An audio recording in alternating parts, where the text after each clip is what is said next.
Jihad is not to kill a non-Muslim by a Muslim. Jihad means to strive. And in whatever you do in life, you strive to be the best you can be. You strive to be a good Muslim. You strive to be a good Christian. You strive to be a good farmer or a good engineer. So jihad is not to kill a non-Muslim. That's a wrong notion people have been airing out for decades. And let's put it this way. Who are their targets? The target of these radical elements is just anybody that doesn't see even Islam the way they see it. Not just Christians, even Islam. They believe that if you don't think that it's right to wage war against anybody that has a contrary view in regards to the fact that you just believe the kingdom of God must be established on earth, you are an infidel. And as such, they attack anybody, irrespective of your religious belief. Are we going to cite an example? An example in the sense that when you look at the Northeast, the fact is most of the major attacks, majorly that has been responsible for unaliving a lot of individuals, have a radical Islamic undertone. That is just it. And the fact is the government doing anything about that? Have they done anything about that? Absolutely not. Because we have had negotiations with bandits now. And let's put it this way now. Most of these radical elements, when they go to attack, they have an anthem, which is usually Allahu Akbar, before attacking. And you quite agree with me that Allahu Akbar has an affiliation with Islamic concept. Despite the fact that it's subject to interpretation. What Allahu Akbar means to a good Muslim is not the same thing as the what Allahu Akbar means to a radical Muslim. And that is just it. And that is what is happening. And funny enough now, look at the dilemma now. The good Muslims to us are people like Sheikh Imam Khalid, Masusuka, and the rest of other people that preach about the need for peaceful coexistence between Muslims and Christians. That doesn't stop anybody from practicing his religion. Those are the good Muslims to the Christians and other the tribes and non-believers as well. But these are also considered as bad Muslims to the radical Islamic ideologists. They see them as Muslims that doesn't reflect reality. Let's cite an instance with even what is happening in Kano at the moment now. You can see this is the same religion, the same religion, the same Islam. But somebody now haven't said, this is my opinion in regards, this is what this verse of the Quran means and this is what it entails. The same Muslims now are calling for the unaliving of this man because they believe he has blasphemed against the Holy Prophet. So you get to see, even the Islam is now divided into the radical and the non-radical. The non-radical now are the good ones to everybody and humanity. But the radical ones now are the people that have been rendering havoc and nothing is done in that regards. Let's look at, it's only in Nigeria, I challenge anybody in the whole world, it's only in Nigeria that we are going to be, Nigeria as a liberal country on paper, that we are going to be counting like almost getting to 10 people that has been unalived on the basis of blasphemy. On the basis of blasphemy. It's only in Nigeria, despite the fact that we say we are a liberal country. And what is the government doing about this? Nothing. Has there been any has anybody been apprehended or brought to book? Nobody. And it's still going on. And it's going to go on for a very long time.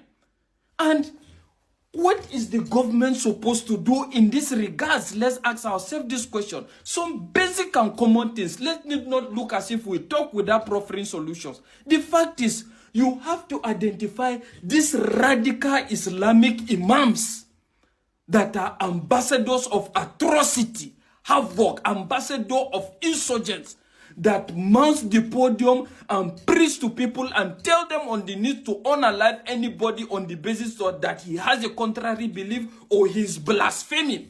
And in so doing now, you have to even touch some basis on the provisions of the Sharia and where it stands. So that is the no-go area now that people see that you shouldn't go there. Why? Because it will affect your political ambition. Evidently with what we have seen with Muslim ticket. So that is just basically what the government need to do. But they are not doing that. First of all, apprehend a lot of these radical scholars that promote these things. Number one. And first of all, there shouldn't be a situation where another provision is challenging the legitimacy or the existence of the Constitution that is supposed to be superior, supreme, and binding. I've seen Tinubu's utterance when he visited Plateau State of recent, talking about he has never attempted to convert his wife to Muslim or whatever. They are Muslims and Christians. That coming from a normal Nigerian, an average Nigerian is okay. But from the presidency, that is not what we demand. The fact is, check it out. Globally, is also part of the responsibility of the government to ensure that religious practices are regulated in such a way that it doesn't infringe on other people's belief, irrespective of what it is. So, belief is a personal thing. But what do we have? Nigerian government will prefer to play politics around it while people are suffering and a lot of lives are being unalived. So, in as much as we will tell ourselves that it's a propaganda, US is sponsoring propaganda, but to some certain extent, you can't rule out these elements that I'm saying. And I'm not saying this and exonerating even Christians in the first place. It's also part of the government responsibility to checkmate that the fraudulent activities going on under Christianity is also investigated and challenged. But what is happening?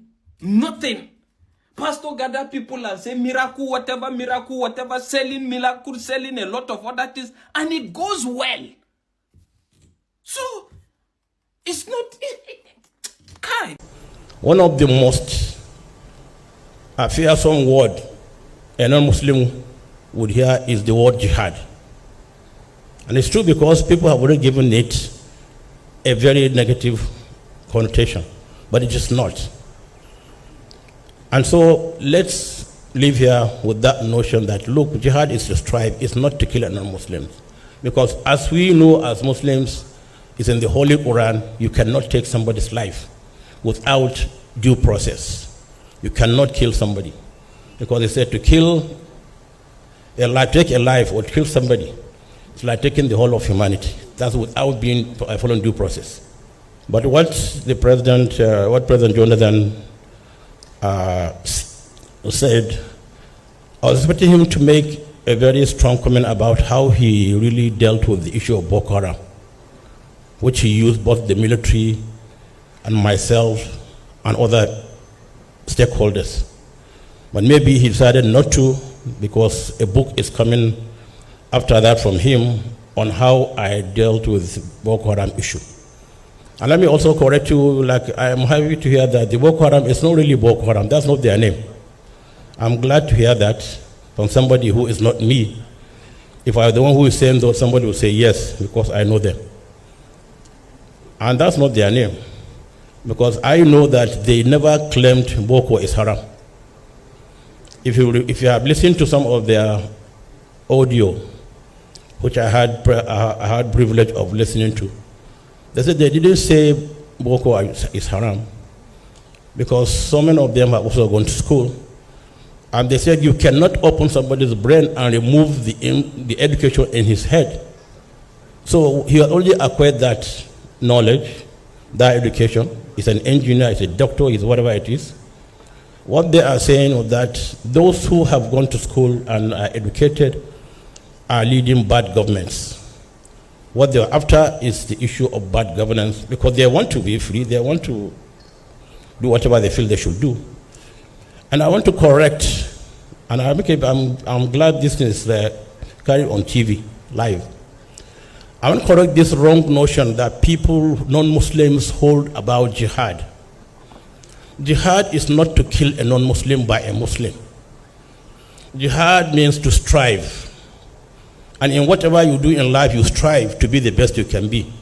You strive to be a good Muslim. You strive to be a good Christian. You strive to be a good farmer or a good engineer. So jihad is not to kill a non-Muslim. That's a wrong notion people have been airing out for decades. And I wrote a foreword on a book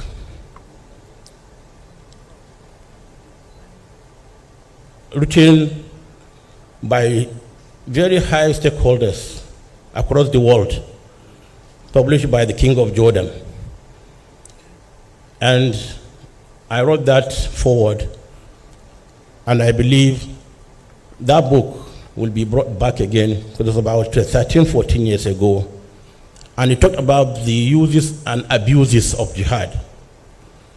Because at the back of the book, I remember very well, because they said one of the most fearsome word a non-Muslim would hear is the word jihad.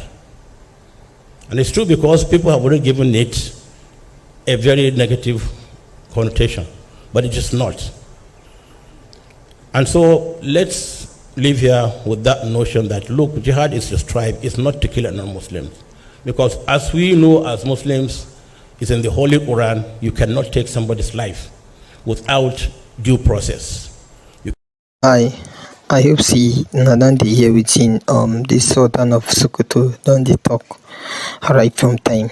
And Nadan here within the other Arewa youth don't talk concerning this jihad of eating. There is a part that this man said that there is no place in their jihadists that say that they should buy person without due process. See, make I tell them something. Even with due process, there is no place that says that okay they should buy anybody. Everything I guess just get to like remind them. There is no place that talk for this okay make them buy anybody even with due process. Although this thing will be so okay in the talk it did long. I go let me now hear within in get to talk or before we go come back. Thank you. Cannot kill somebody, because they said to kill a life, take a life or kill somebody, it's like taking the whole of humanity. That's without being following due process. But these are things that scholars will talk to you about. So let's live here with this notion that jihad is not to kill, because we are living peacefully with one another. I'm a Muslim and I know I'm a Muslim. If you're a Christian, you know you're a Christian. Then when we understand one another, we are better equipped to deal with one another. Because I know who you are, you know who I am. There's nothing you can do to me. There's something I can do to you. Understanding is the most important thing. We understand one another and live peacefully in this country. And I want to also correct the notion that when Bishop Kuka talked about Islamism, you use some words maybe in a wrong manner, or somebody might feel Islam is negative. Islamism is not it's not aimed at seizing power at any particular forum. Islam is after good governance in society. And whoever is there, President Goodluck Jonathan was president, we gave him 100% support throughout his presidency. Nobody said anything negative about it. He knows that and he's here. So Islamism is not what you think it is. It's a wrong notion that you are bringing up here that is to seize power. It's not to seize power. We're after good governance. September 2019, I gave a talk on Islam and good governance in Nigeria. President Buhari was just going in for his second term. After I finished my talk, the following day, papers carried it, I was aiming at President Buhari's second term, because I said things that a good Muslim should do as a leader and what he should not do. And these are written. So we have a code. We have a code of conduct. We have ways and means of life. The Holy Quran and the hadith of our most noble Prophet Muhammad and the consensus of the ulama, that's the clerics. These are three things guiding us. Anybody coming outside this to say things that he really doesn't know about is not speaking, it's not for Islam. Because Islam abhors extremism. Islam abhors extremism. You cannot be an extremist and then claim to be a good Muslim. So let's learn some of these issues, and then when we're talking about insecurity or security in our great country, we have to be careful in how we say things, how we present them. And another particular paper I'm talking about, I gave Bishop Kuka a copy, Islam, what Islam means in good governance. So let's come closer as one big family with different backgrounds and forge ahead to make this country a better country. Because there's nothing anybody can do about a Christian or a Muslim being who he is. Because when we are coming to the world, we didn't beg Almighty Allah to bring us into the world as Muslims or Christians or Jews or whatever it is. He decided in his own right to bring you into the world as a Christian or a Muslim or whatever it is. We must learn to respect one another.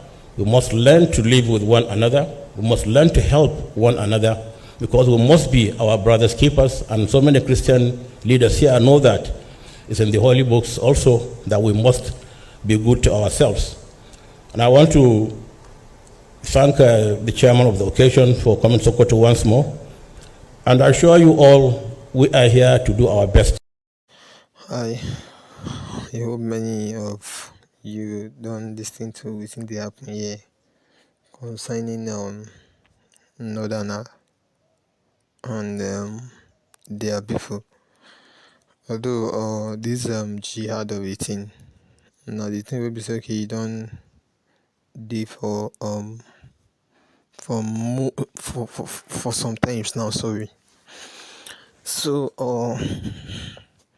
as you can see and understand, if you understand what this Sultan of Sokoto was trying to see, or was trying to pass through to you guys, what do you mean be see, like those of you guys will be talking when I talk say jihad is to buy people and many others, and just come on to tell you guys to be disregarding yourself from that. Wetin dey talk, but e get something wey be so okay I wan talk concerning wetin you don talk, because e get some jihad wey be so okay dem wey be say dem be Fulani among those guys. E get wetin dem use jihad do dem. They use jihad brainwash their people, which are Fulani and Hausas. You know, if to say okay dem wey be so okay they be leaders for the north, no use the jihad to brainwash them. There is no way there for the white people.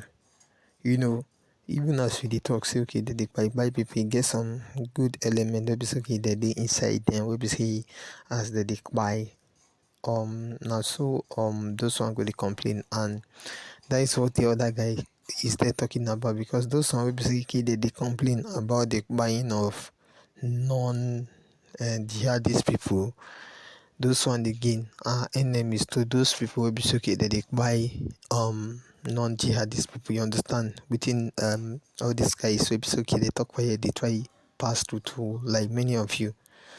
So for this, I need to tell Sultan of Sokoto for within in just dey here they preach, because no be today wey be so okay we begin to hear all these things from him. The other day he come out to let Nigerians know that even them wey be so okay they be Fulanis, Nigerians they push them to the wall by accusing them in what they have not done to anybody. Now within them they talk. So e get wetin I dey try let am know. If you want make everything dey okay, maybe so okay then they push any propaganda or trying to accuse them in anything, then feel like gather those bad elements wey be so okay they dey inside them wey be so okay they dey make all this name dey on top their own head. They fit gather them to advise them, say okay this also thing that you are doing, you should stop doing that, so that our name wey be so okay una don spoil, make im stop. If they go fit do that, this jihad of a thing wey be so okay just dey here dey talk about, some of us go fit dey in support of am, because e get some Boko Haram especially, wey be say anytime wey be say okay dey wan kpai person, dis their law wey be say okay dem dey say Allahu Akbar. You know say na from Jihad wey be say e come from, but as dem dey talk am, many others pipu wey be say okay dem go dey down go think say okay na those Muslim jihadists na dem dey do all those things. So if you go fit meet those pipu or to tell dem say okay dis Allahu Akbar wey be say una dey normally talk anytime wey una wan kpai person, make una dey stop am. You go fit do am like dat, okay, everybody go like say okay dem don dey do well and nobody go dey push dem to the wall again, that's just it. So if you know or have anything to say on top this matter, make you drop your own say below. And also if na today be your first time, make you like, share, subscribe. Thank you.